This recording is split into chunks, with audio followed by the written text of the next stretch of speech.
खुद की कमियां जाननी है तो शादी कर लो। अरे भाभी, यह कैसे रंग की साड़ी पहन ली आपने? बिल्कुल गंवार उम्र लग रही हो।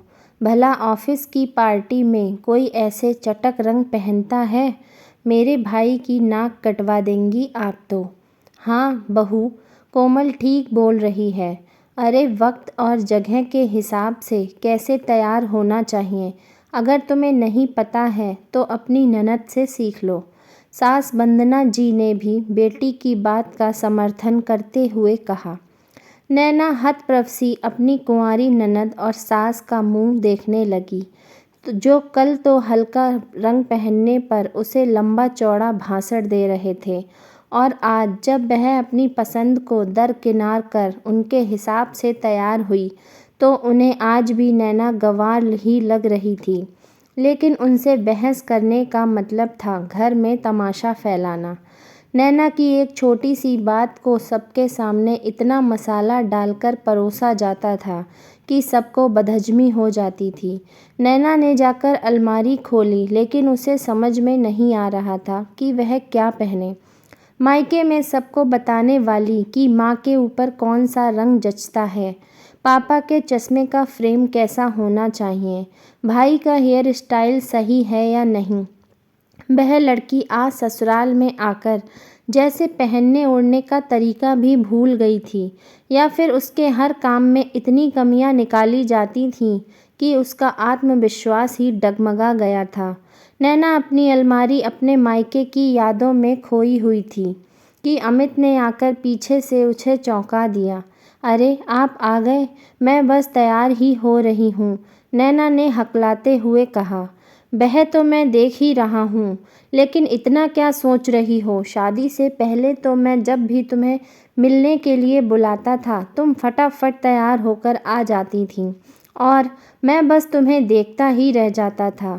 अरे मेरी जान, मैं तो तुम्हारी चॉइस और खूबसूरती का फ्रेंड बन गया था। अब तुम इतना क्यों सोचती हो? तुम चाहे कुछ भी पहनो, बहुत सुंदर लगती हो। अमित की बात सुनकर नैना शर्मा गई। उसके चेहरे पर एक अलग ही चमक थी, जो शायद उसके आत्मविश्वास के लौटने की थी। उसने फटाफट अलमारी में से एक पेस्टल कलर की साड़ी निकाली और बड़े सलीके से पहन ली। साथ में लाइट ज्वेलरी और खुले बालों में वह बहुत खूबसूरत लग रही थी। अमित ने जब उसे देखा तो देखता रह गया। जब नैना तैयार होकर बाहर निकली तो कोमल को जैसे सदमा सा लग गया। अरे भाभी, यह क्या पहन लिया? हमारे घर की बहू इस तरह पार्टी में जाएगी तो लोग क्या कहेंगे? दीदी, मुझे ऐसे तैयार होना ही अच्छा लगता है, और आपके भाई को भी मैं हर रूप में सुंदर लगती हूँ। शायद आपको पता नहीं, मेरे मायके में मेरी पसंद और टेस्ट सबसे अच्छा था। कोई भी कुछ लाने से पहले मुझसे ज़रूर पूछता था, लेकिन पता नहीं आपको मेरी पसंद और मेरे हर काम में कमी क्यों नज़र आती है। भाभी, अब पहले की बातें भूल जाओ। ससुराल में तो ससुराल के हिसाब से रहना पड़ता है। अब बहू में कोई कमी होगी तो क्या हम बोलें भी नहीं? कोमल ने खींचते हुए कहा। हाँ दीदी, आप ठीक बोल रही हैं। एक समझदार बेटी बहू बनते ही अल्हड़ हो जाती है। हो सकता है आपके साथ भी यही हो, क्योंकि आप अभी सिर्फ इस घर की बेटी हैं। अपनी कमियां जाननी हैं तो एक बार अपनी शादी होने दो, फिर आपको भी पता चल जाएगा कि आप में कितनी खूबियां हैं।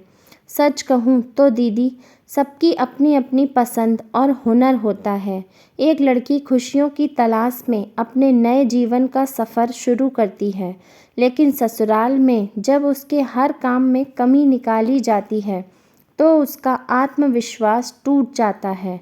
कोमल के पास आज अपनी भाभी को देने के लिए कोई जवाब नहीं था, और ना ही नैना की सास आज बेटी की बातों का समर्थन कर रही थी। लेकिन नैना के दिल पर से एक बड़ा बोझ हट गया था, क्योंकि वह अपनी पसंद से खुश थी, ना कि किसी और की पसंद में खुद को ढालने की कोशिश कर रही थी। वह खुशी खुशी अपने पति के साथ चल पड़ी। दोस्तों, आपको यह कहानी कैसी लगी हमें कमेंट करके ज़रूर बताएं। यदि कहानी पसंद आई हो तो लाइक करें, शेयर करें और चैनल को सब्सक्राइब करना बिल्कुल ना भूलें।